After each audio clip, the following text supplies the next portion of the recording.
Bom dia, eu me chamo Armando, sobrenome Bispo, um discípulo de Jesus em processo de restauração dentre os muitos pecados cometidos, né? O da vingança, da violência, um bispo da família que acabou de fazer um atentado contra um presidenciável, e essa família é tão terrível que o primeiro presidente civil do Brasil, depois da proclamação da República, sofreu também um atentado e o indivíduo chamava Manuel Bispo. Então, vocês têm a ideia do milagre de Jesus, né? Certo? Oh, glória! Esses dias, principalmente, tem sido um exercício muito difícil, né, para mim, e continuar me submetendo a Jesus e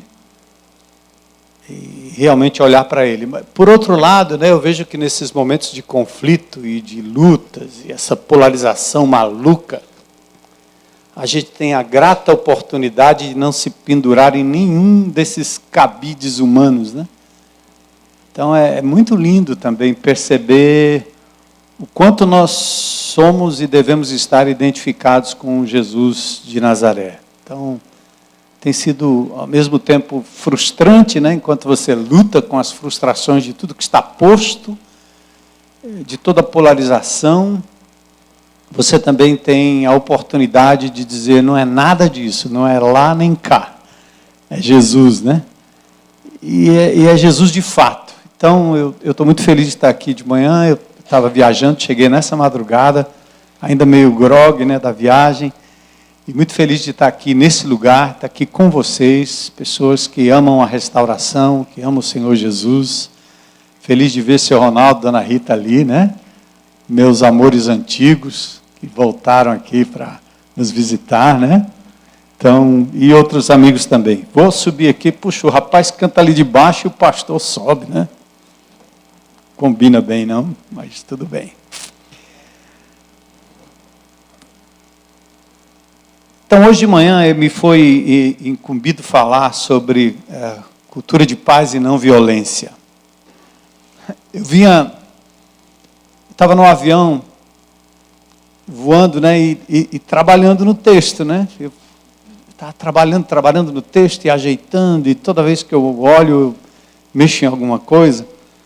Mas eu achei tão interessante que do meu lado direito tinha um cidadão que, me percebendo, ele como diz o cearense, ele bilou meu iPad aqui, né, e viu o texto. Aí ele começou a comentar comigo sobre os personagens da cultura de paz. E, coincidentemente, era exatamente o que eu tinha aqui no meu conteúdo. Aí, à minha esquerda, um pai de família lá com uma criancinha brincando, e ele bilou ele olhou aí, pescou que eu estava escrevendo, e começou a falar sobre o conteúdo do meu texto. Eu disse, gente, eu não entendi nada. Eu disse, já sei, Senhor. Eu acho que o Senhor está tentando me dizer que o que eu vou dizer não é novidade nenhuma, está todo mundo sabendo. Eu quase ligo para a Rosvita, dizendo, Rosvita, me dispensa aí, porque eu acho que é senso comum. Mas eu aprendi algumas pepitas com essas reflexões aqui, e eu acho que acontece muito como a nossa prática do mapa na IBC, né? Você lê a palavra de Deus e Deus fala com você em algum ponto, em alguma matéria, em algum highlight, alguma coisa do texto, e você responde aquilo que lhe tocou o coração. Então, eu acho que o que eu vou falar aqui hoje de manhã, eu espero que seja assim com você também, né? Que você consiga pensar alguma lição, alguma coisa que Deus fale ao seu coração, a despeito dos meus comentários, das minhas imprecisões, e a partir daí você saia daqui certamente convencido pelo Espírito de Deus de que podemos fazer algo diferente. Foi assim comigo, na medida que eu refletia nesse texto. Bom, sem considerarmos a visão teológica sobre a origem e consequências do mal, ou seja, nós não estamos aqui para um tratado teológico que explica, em Gênesis 3, a origem de todas as coisas. Por que tanta violência? Por que tanto roubo? Por que tanto adultério? Todo o conteúdo lindamente cantado e expressado aqui pelos artistas, né? Que gênio, hein? Tem que ir lá na IBC fazer isso aí durante o culto. Que é isso? Onde é que você estava? Né? E ali também, a dupla ali deve ter mais, né? Você disse que o grupo é maior, né? Tem que ir lá. Então, todas essas considerações são considerações teológicas. Você diz assim, a origem de tudo é o pecado, é o mal, o Adão lá atrás e assim vai. Então, sem considerarmos a visão teológica sobre a origem e consequência do mal, não temos como concluir, fora disso, onde é que está a raiz da violência e suas ramificações. O ser humano, a ciência, o estudo, vai tergiversando sobre todas essas coisas, mas parece não encontrar a fonte e suas ramificações dessa violência. Agora, é possível, no entanto, reconhecer consensualmente, seja do lado teológico, seja do lado não teológico, de que existe um lugar comum de onde brota a violência, exatamente dentro do ser humano. A sociedade, o sistema, mas parece que todos podemos concordar que tudo brota no âmago do ser como uma ideia que gera um sentimento e que depois se materializa causando danos ao indivíduo, às pessoas ao redor e ao seu meio. A gente volta lá atrás à ideia platônica, né? Socrática, a ideia aristotélica das ideias, né? Tudo gera numa ideia. Tudo é uma ideia. O cara teve uma ideia e ele concebe aquilo no seu ser, se envolve emocionalmente e lá vai. O mal se materializa em arma ou em corrupção. É assim. As causas são diversas e elas são terríveis. Achei interessante o termo hebraico para violência é Hamas. É exatamente um grupo terrorista palestino. Independentemente de quem tem razão na história, se Israel ou Palestina, mas o termo Hamas significa violência. É um termo que indica um trato injusto, desproporcional e danoso contra o outro ser, qualquer que seja a matéria. Em Gênesis capítulo 6, verso 11, aparece exatamente a palavra violência, aparecendo pela primeira vez na Bíblia. E ela aparece associada a dois termos muito interessantes. Violência, associada a dois termos. Corrupção de um lado e morte de outro. O texto diz, a terra estava corrompida aos olhos de Deus, cheia de violência. Presta atenção que interessante. Se nós estamos falando de cultura da não violência, cultura de paz, cultura não violenta, a violência está sempre ligada, não necessariamente apenas à questão da morte, do dano que se faz ao outro a ponto de matar, mas também está relacionada à corrupção. Se você fizer aí um gráfico mental do que eu estou dizendo, nós estamos exatamente retratando os opostos políticos do nosso país. De um lado, a violência contra a violência. Do outro lado, a corrupção contra a violência ou gerando violência. O texto bíblico, para mim, foi revelador nesse sentido. A terra estava corrompida aos olhos de Deus, cheia de violência. O clima pré-eleitoral, e nós não podemos fugir disso nesse momento, apenas manifesta as polarizações ideológicas e confirma o diagnóstico bíblico que associa violência às ameaças de morte e à famigerada corrupção. Quem corrompe, quem se corrompe, o corruptor, o corrompido, a corrupção gera violência.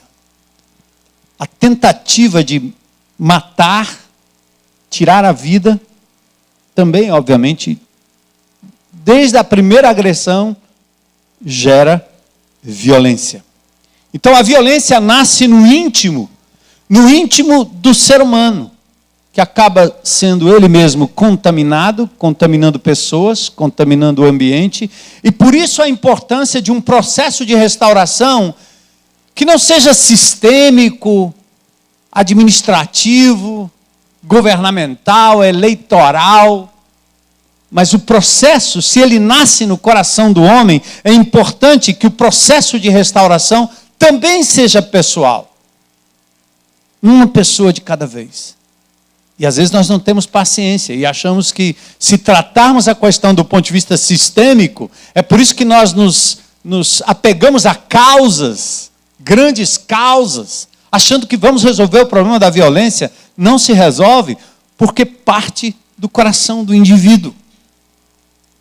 E aí, o remédio também tem que ser pessoal. Por isso a importância desse processo de restauração que nós estamos engajados, como uma ferramenta cirúrgica precisa no trato da origem da violência, celebrando a restauração. É interessante, né? O CR, nos 3 primeiros pontos, né? Os 3 primeiros passos, ele é absurdamente pessoal. Aliás, toda a temática, todo o desenvolvimento, toda a prática do CR é pessoal. Sou eu. Eu tenho visto como pastor nesses últimos anos, tentando dizer para o povo que ninguém estuda Deus e que ninguém estuda a Bíblia para ensinar outros, mas primeiro a si mesmo. Nós temos aprendido com o mapa que você olha a palavra de Deus e você tem que dizer, Deus está me dizendo, e eu estou sendo confrontado, eu vou fazer algo a respeito. É terrível, porque nós nos reunimos como grupo e quando as pessoas vêm trazer alguma partilha, elas sempre têm um sermão para o outro, porque elas imitam o pastor, que sobe no púlpito para dar sermão para o povo. E dizer, é você, são muitos, o Brasil, todas as igrejas, todos os crentes. Isso para mim, é um truque diabólico, para nos desviar da fonte real do pecado, da violência e da loucura, que é o nosso coração. Somos nós. Então, o CR é lindo, porque ele diz, admito ser impotente diante dos meus comportamentos compulsivos. A minha vida está desgovernada, sou eu o problema. Acredito que um poder superior a mim mesmo pode restituir a minha sanidade, não a do meu marido, nem da minha filha, nem do meu patrão, nem do meu empregado, nem do meu primo, nem do meu pastor, nem do meu líder. Lindo esse aplauso, né? Para Jesus. Então, olha que coisa tremenda. É por isso que eu acredito no CR, né? Nos princípios. E no terceiro passo, eu decido entregar a minha vida. Não a do meu marido, não a da minha mulher, não a do meu patrão, não a do meu pastor, não a do meu irmão, não das igrejas, dos planetas, dos partidos, dos candidatos. É a minha vida, cara. Então, assim, nós não culpamos o outro, não culpamos o sistema, não culpamos a família, não culpamos o governo, mas assumimos nossas falhas de caráter, incluindo a nossa propensão à violência. E olha, eu sei muito bem o que é isso. Como um bom bispo, descendente de Lampião, eu sei exatamente o que é vingança. Quando eu soube que um determinado partido foi na porta de uma igreja evangélica aqui no nosso estado, né, nossa cidade, para fazer uma besteira, lá dentro, no meu ser lampiônico, eu pensei, se eles fazem isso comigo. E de repente Jesus diz, não, bispo, não desce da cruz, bispo, não, bispo. Não, não, não, não. Eu posso até convocar um traficante para lhe defender, mas não vai ser você, não. É não? Quem sabe a história da IBC sabe do que eu estou dizendo. É não? Tiago esclarece e reforça a tese. E eu estou dizendo isso para lhe estimular a investir na restauração, no CR, e nessa abordagem que vai ao encontro ou de encontro ao indivíduo. Tiago escreve: de onde vêm as guerras? Quer saber? Tiago 4:1, de onde vêm as contendas que há entre vocês? Quer saber? Não vem das paixões que guerreiam dentro de vocês? Percebe? O irmão de Jesus diz, é lá dentro, eu aprendi com ele. Eu não gostava dele, mas ele me convenceu.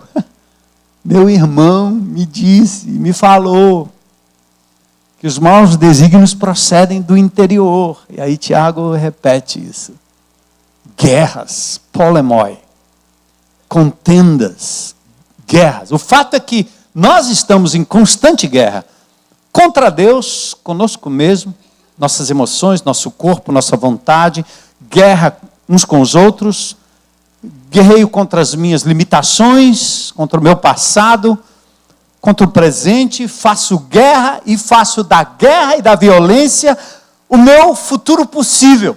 Como se eu pudesse resolver as coisas com a violência. Lembro de novo ligado à corrupção e à morte.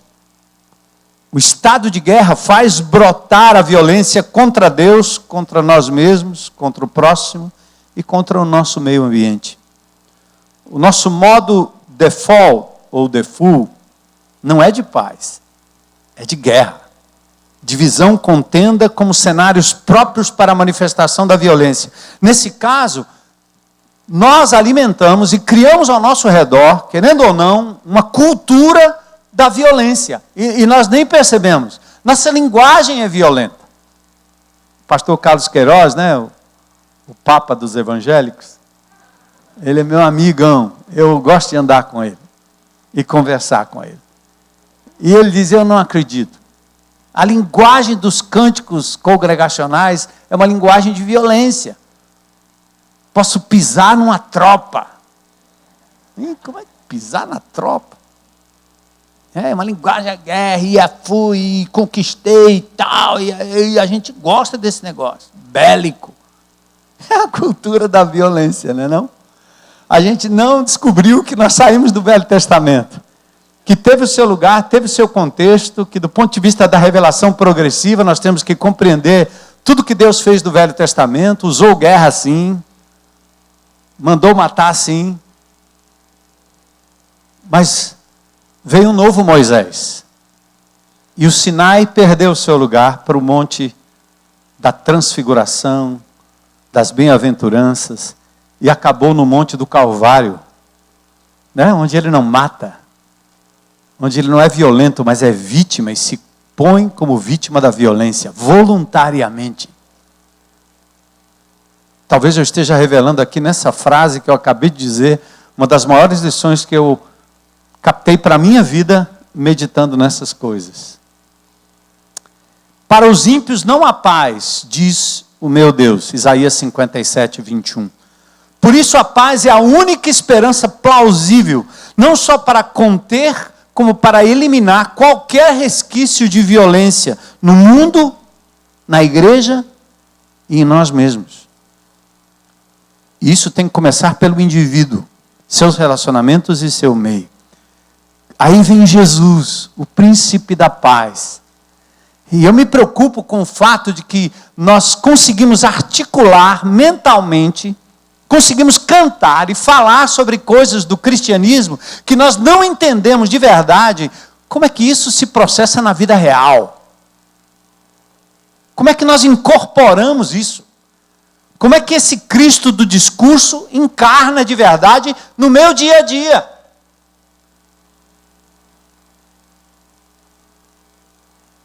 Cristo é o príncipe da paz, sim. Ele prega a paz, mas ele pratica a restauração dos relacionamentos. Primeiro com Deus, com a própria pessoa e com os outros, tendo ele mesmo se tornado vítima da corrupção, da violência e da injustiça, para que através da sua inocência e da sua resistência pacífica, nós pudéssemos obter a paz, viver em paz e proclamar a paz. E de novo, eu acho que eu vou ficar batendo nisso que foi a lição principal para a minha vida. Jesus, foi isso que eu aprendi esses dias de forma muito clara. Quem quer combater a violência tem que estar preparado a ser vítima dela. Ou então sai fora. Não tem discurso de esquerda nem de direita que vai lhe livrar dessa violência. E a única forma de combatê-la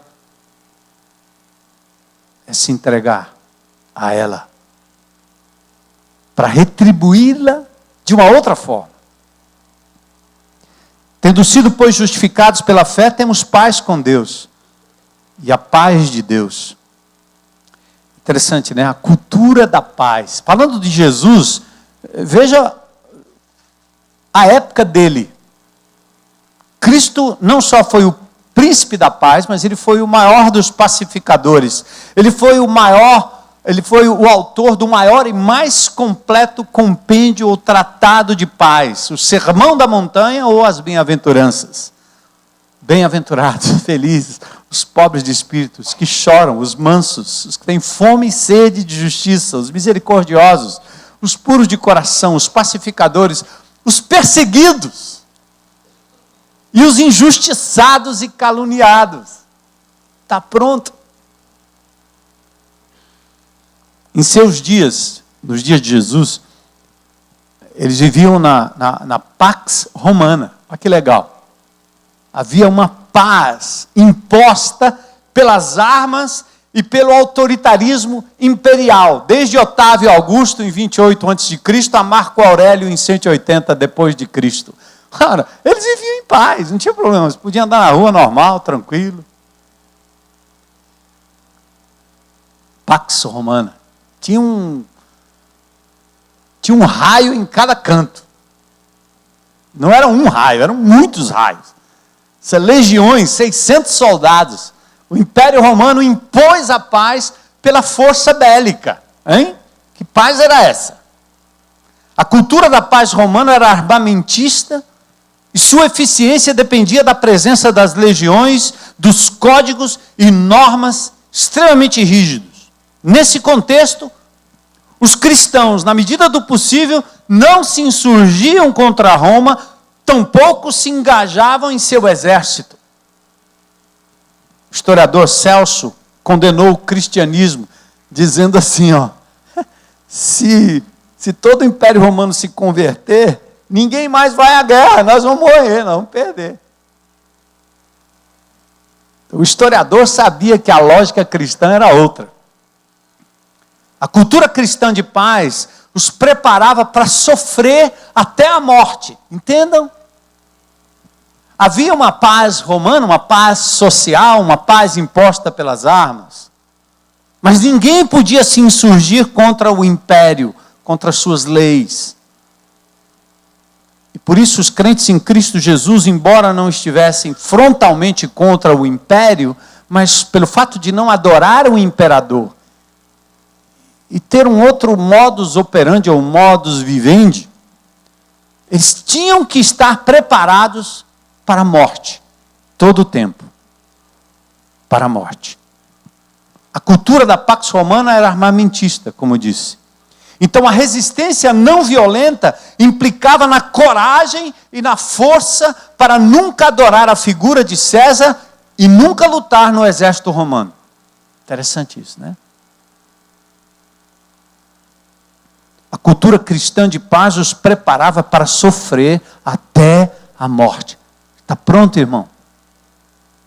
Você quer um alívio para não ter que, de fato e de verdade, se comprometer com o sofrimento por amor à verdade, por amor a Jesus, e se engajar na causa maior de celebrar a restauração de uma pessoa de cada vez, a começar do seu interior e a começar de você mesmo. A cultura de paz os preparava, sem contudo negar a sua fé e ainda perdoar e ter misericórdia dos que os torturavam com a violência. Por isso foram enviados como ovelhas para o matadouro, como ovelhas para o meio de lobos, em Lucas capítulo 10, quando Jesus envia, ele disse, vocês vão como ovelhas para o meio de lobos. Sabe o que vai acontecer? Vocês vão ser comidos, tragados, dilacerados, perseguidos, incomodados todo o tempo. Jesus é o próprio exemplo do rei, e eu acho que os apóstolos, num certo sentido, eles não entenderam essa lógica de Jesus. Era muito difícil ser apóstolo naqueles dias, estar tão oprimido pelo poder, pelo império, perceber o Messias vindo e não ter nele a voz de um Benjamin Netanyahu, que diz, nós temos força bélica para resistir o Irã. E o judeu fica firme, num país menor do que Sergipe, tem tanto poder atômico que os países ao redor não se atrevem, nem a Rússia, nem a China, ninguém se atreve a mexer com a nação pequenininha de Israel. Não porque são evangélicos, povo de Deus, porque tem um desígnio no cronograma, na cronologia histórica. Israel não vai sumir da face da terra. As profecias se cumprem através dessa nação. Mas os apóstolos esperavam um Benjamin Netanyahu, alguém com esse poder. E lá vem Jesus com essa história. Ele não entra num carro forte, num tipo papamóvel. Ele entra num jumentinho na cidade. Sem armas, sem exército. Ridículo. Ridículo. Ele adentra a cidade num jumentinho, sem armas, e ameaça o sistema. Tem a coragem de ameaçar o sistema religioso do templo, político, ameaça as extorsões, e logo ele levanta a oposição. E aí, ele passa a ser alvo da violência. Alegre-se muito, povo de Sião, moradores de Jerusalém, cantem de alegria, pois o seu rei está chegando. Aleluia. O texto de Zacarias, no final desse texto de Zacarias, fala assim, ele acabará com os carros de guerra, com a cavalaria de Jerusalém, os arcos e flechas serão destruídos, ele fará com que nações vivam em paz, o seu reino irá de um mar a outro, desde o rio Eufrates até o fim da terra. O cara entra num jumento, começa a falar de dar outra face. Estranho. Enfim, mesmo o ímpeto de alguns discípulos, a exemplo de Pedro, que lá em Lucas 22, 49, ele diz, então, vamos golpeá-los. Os caras andavam armados, eram bispos, o bispo...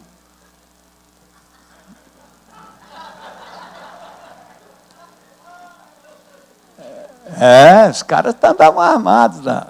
Aí Pedro disse, e aí, vamos golpear esses caras com a espada? Ele era tão bom, né, que eu não sei se ele quis matar o pobre do Malco ou se ele errou.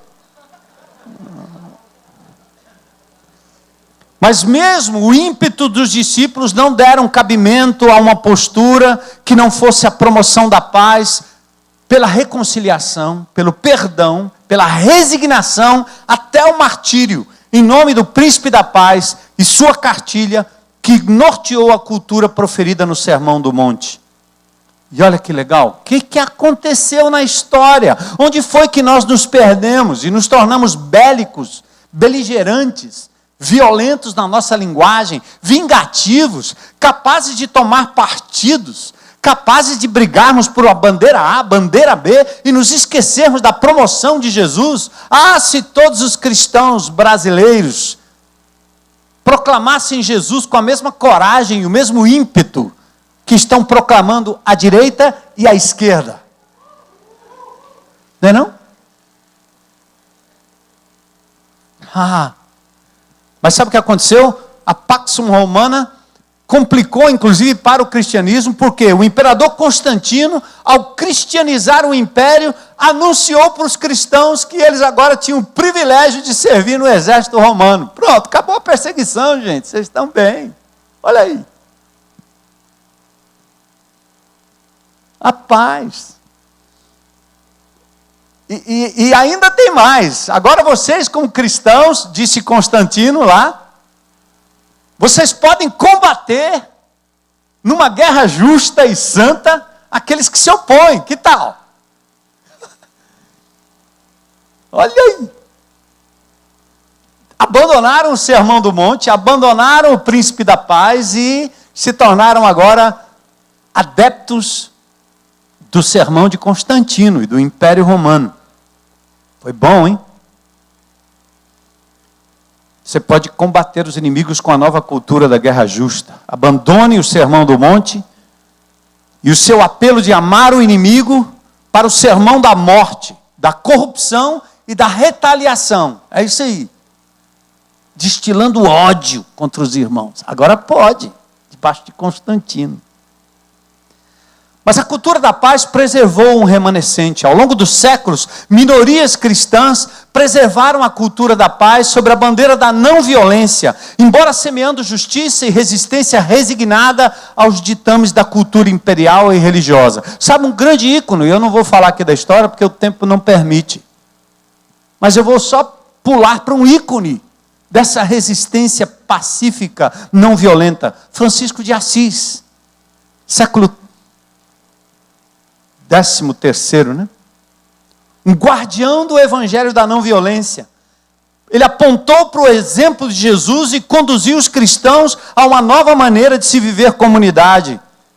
Quando ainda jovem, ele de fato serviu até numa tropa local, mas logo se convenceu de que a não violência seria a melhor maneira de promover a cultura de paz. Segundo o ensino e prática de Jesus, ele voltou ao início de tudo, ele voltou às origens, ele fundou uma comunidade que se recusava a pegar em armas, dedicando-se a viver e a ministrar a pobreza e cumprimentava as pessoas com a palavra pace e bene, paz e bondade.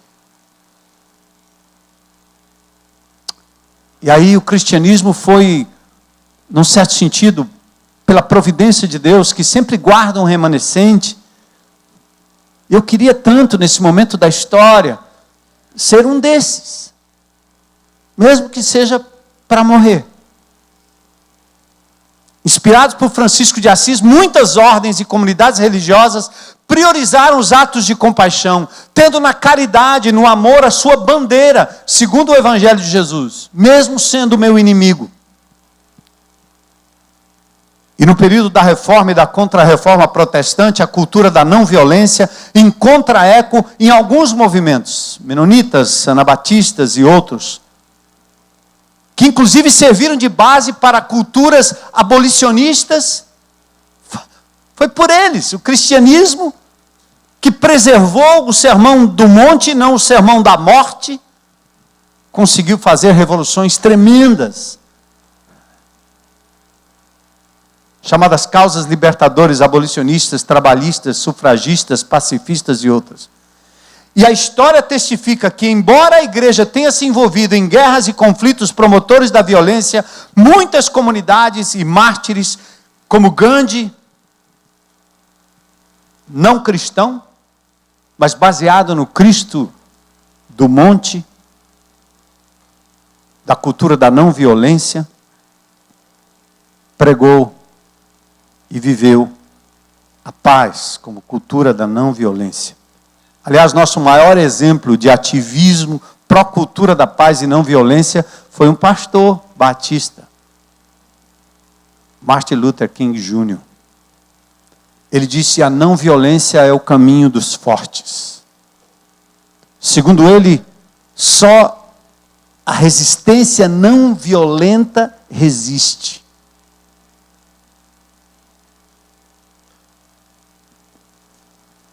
Para o pastor Luther King, a postura da não violência não é passividade estagnada e omissa ou alienada.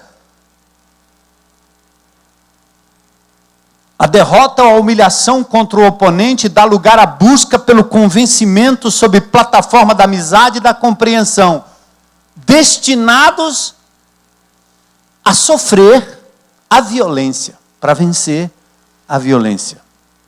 Amar sempre será a melhor arma contra a amargura. Amar, amar, amar, amar. E a não violência não é um método de passividade estagnada. Enquanto o resistente não violento é passivo, no sentido de que ele não é fisicamente agressivo, ele não usa a linguagem de violência agressiva para com seu oponente, mas a sua mente e suas emoções estarão sempre ativas, constantemente tentando, sim, persuadir o seu oponente de que ele está errado, mas não com a linguagem da violência, não com os ícones da violência, tampouco com os ícones da corrupção. Lembra de Gênesis 6:11? Violência, intimamente ligada à corrupção e à morte. O objetivo da não violência é redenção, é reconciliação, é restauração. Nós podemos declarar que o objetivo da cultura da não violência é a redenção. Eu vou caminhando para o fim, eu quero destacar 5 postulados de Martin Luther King em relação à cultura da não violência. Primeiro ele diz, a não violência é o caminho dos fortes. A não violência é o caminho dos fortes. E de novo, eu tenho que voltar para aquela pepita que para mim foi a aplicação pessoal. Deus falou comigo e eu entendi. Ser um pacificador, promover a cultura da paz é ser capaz e treinado para se entregar à violência se preciso for. Ser martirizado e morto por ela, como Jesus foi no Calvário. E ele preparou os seus discípulos para isso. Vocês vão sair como ovelhas no meio de lobos. Está pronto? Esta não é a cultura dos covardes, nem dos fracos, nem dos passivos, nem dos omissos, dos desinformados, dos medrosos, dos apáticos. Não é uma passividade estagnada, mas é uma resistência não violenta ao mal. E nós precisamos aprender isso. Porque faz parte do nosso discurso. Talvez esteja no nosso imaginário, mas está muito longe de ser encarnado, porque nós nos distanciamos do Jesus e do seu exemplo simples, encarnado.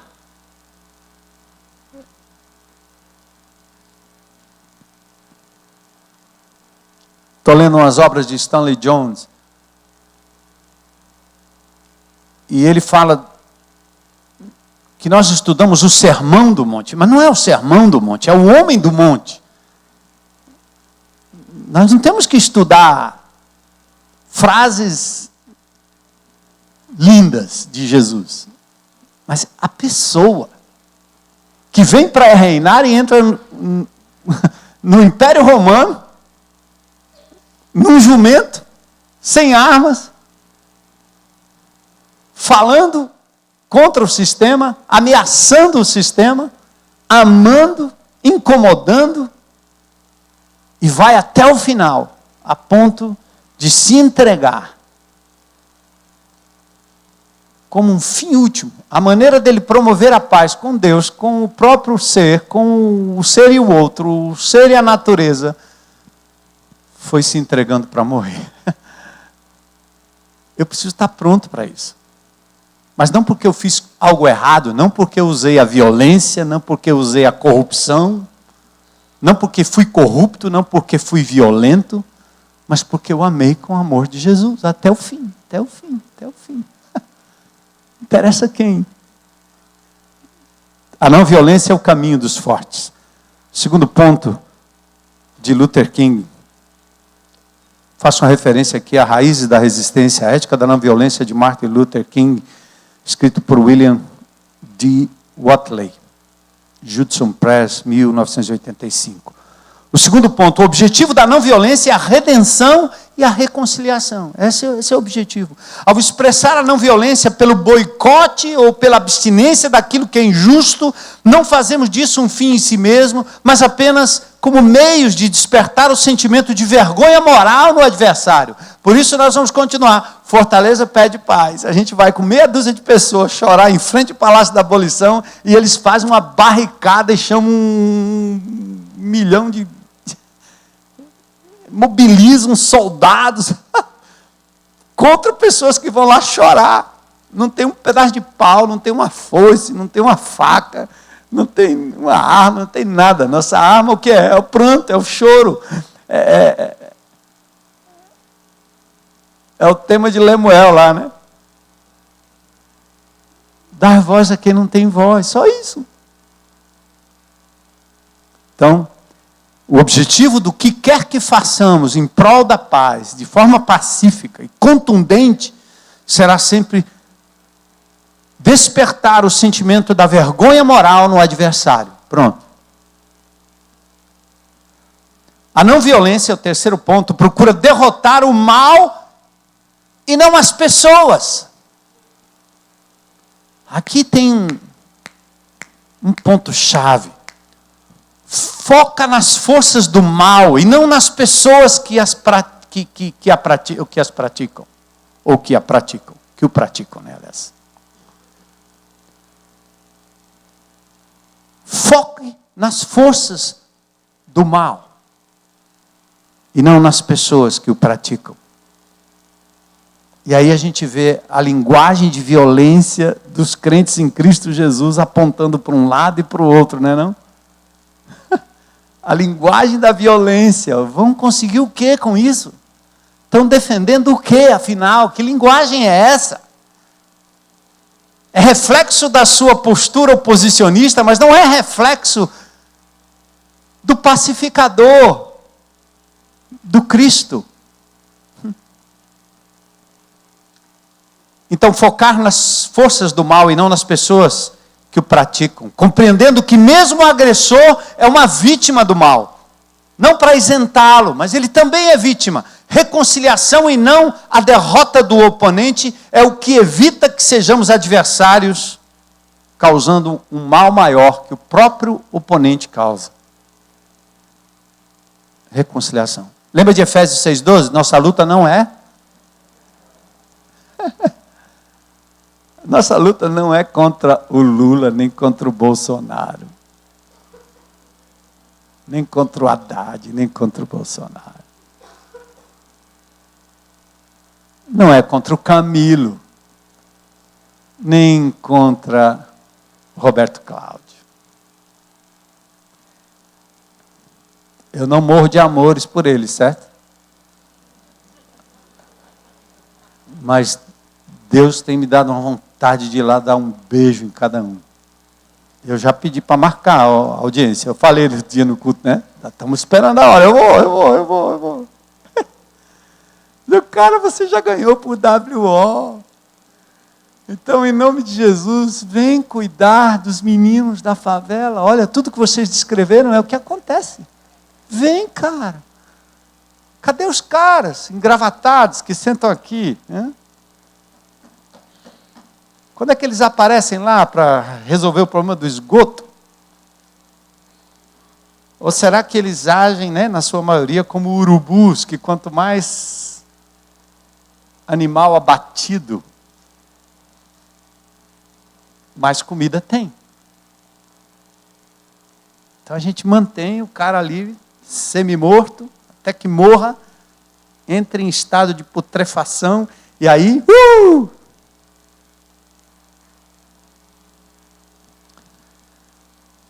Então, é muito importante a gente conseguir fazer essa diferenciação. Outro ponto, o quarto. A não violência aceita o sofrimento e os golpes sem revidar. Disso aí, eu sou especialista em revidar. Vocês pensaram que era o contrário, né? Ai, que vontade! Hein? Minha amada esposa que me levou a Cristo convertida desde os 7 anos, estudou na mesma escola que eu, sofreu, porque eu vivia fechando a escola dela, botando os professores tudo num canto, confusão, greve, com a garrucha velha de 2 canos. O tiro saía assim. Nunca matei ninguém, mas é metida pistoleiro. 1900 e nada, né? Hein? Mas é muito bom você ir lá e resolver na pau.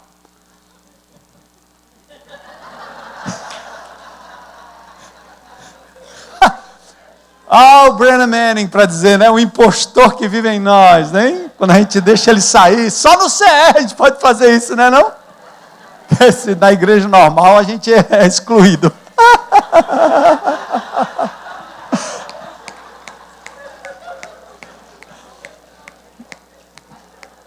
Ei, então aqui, ó. A não violência aceita o sofrimento e os golpes sem revidar. O sofrimento imerecido é redentor. Quando você sofre sem merecer, isso traz redenção. Entende? Quer um exemplo maior? Jesus. O inocente que se entrega voluntariamente, que sofre a violência, que é morto, empreendeu ali, naquele momento, o maior projeto de redenção do universo. Derrotou as forças do inimigo. Fez algo que dura a eternidade. Me ajuda, Jesus. Eu vou... Quinta-feira nós tivemos o nosso GR, né? E o nosso GR é geralmente aqui no Meireles, não sei aonde. Condomínio ali, condomínio acolá, não sei aonde. Aí tem uma quinta-feira que é na casa de uma irmã que mora numa Boca Quente, o Barroso. Nesse dia o GR tem uma baixa considerável. Eu ofereço carona, mas como eu costumo entrar pelo beco dos traficantes, ninguém quer ir comigo. Eu baixo o vidro e disse, mané, oi, diga aí, meu. Estou entrando aí, ó. Mané. Eu disse para ele, eu vou por aqui é o caminho mais curto, por que eu vou dar essa volta toda aí? Não, traficante, por que tem um traficante?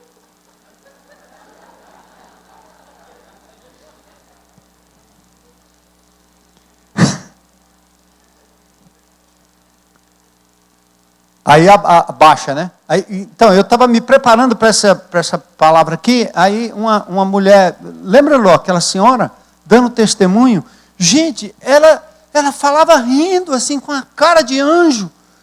Meus irmãos, eu quero dizer para vocês a maravilha que é o sofrimento, a perda. Ela mora no Barroso, certo? E ali a mulher faz bolo e ajuda o povo, e ajuda as pessoas. Ela diz que o negócio é tão terrível que os comerciantes, eles colocam as lâmpadas do lado de fora, à tarde eles tiram. Chega uma hora da noite que tem que arrancar a lâmpada lá. Pode iluminar até 1 hora, depois tem que tirar, porque senão no outro dia não tem mais lâmpada. E ela disse, eu coloquei a minha lâmpada lá, eu não sei porquê, mas ela está lá há uns 4 meses já. Porque aquela mulher é uma emissária de Jesus, da paz, não é não? Mas ela só fala em sofrimento, não tem triunfo, não tem nada. Ela rindo. Não foi, bem? Na quinta passada, nós ficamos todos... Hein, Lô? Um negócio... Foi demais aquilo ali. No Barroso, pouquinha gente, só os coxos e os aleijados. No banquete. Mas não, muitos tiveram compromissos outros. Então, para terminar aqui, né? O sofrimento imerecido é redentor. Ser perseguido sem causa promove possibilidades educacionais e transformadoras. Exemplo do Calvário, onde a condecoração heróica de Jesus foi a morte.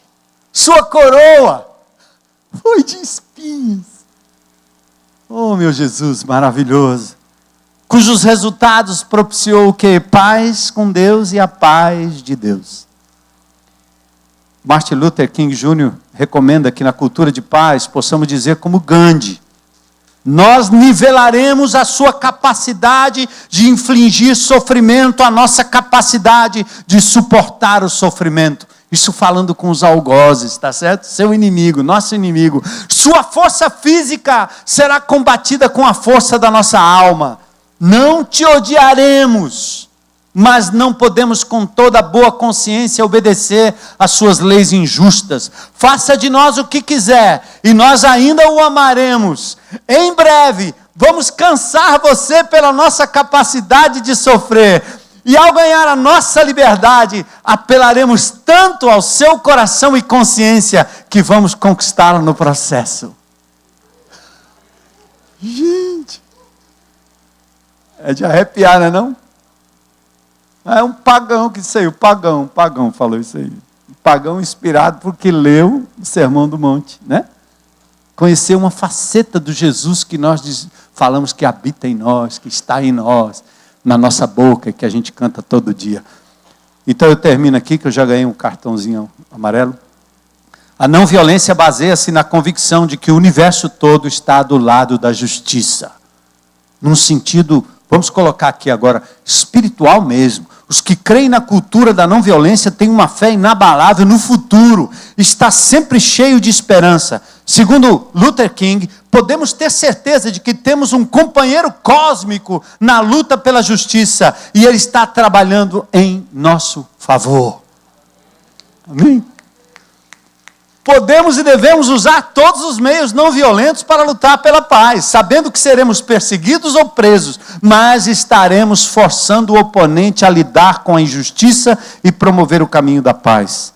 Restauração e reconciliação com Deus, conosco mesmo, com os outros, inclusive inimigos, e com a própria natureza, são as armas perfeitas dos pacificadores, segundo a cultura do Cristo, que ultrapassou o monte da lei, proferiu princípios no Monte Galileu e provou a eficácia da resistência não violenta ao ser protagonista da vitória do sofrimento no Monte do Calvário.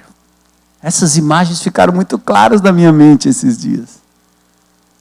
O crente, na não violência, ele tem fé profunda no futuro.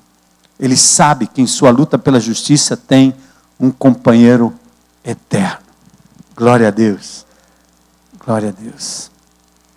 Senhor, ó profundidade da riqueza, da sabedoria, do conhecimento do Cristo encarnado, morto e ressurreto. Senhor, que momentos preciosos estamos vivendo na história do nosso país. Que momentos preciosos vivemos na nossa própria história. Lutas, sofrimentos, frustrações, por vezes, porque estamos em guerra dentro de nós mesmos. E nós precisamos de Ti, Senhor. Precisamos da Tua paz, precisamos do Teu exemplo cada vez mais vivo em nós.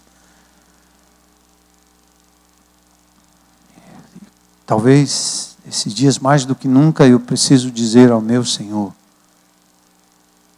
viva sua vida através de mim, Jesus. Eu não aguento mais.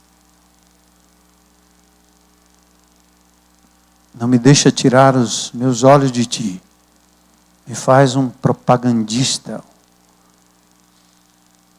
da tua paz, do Teu amor, do Teu exemplo acima de tudo.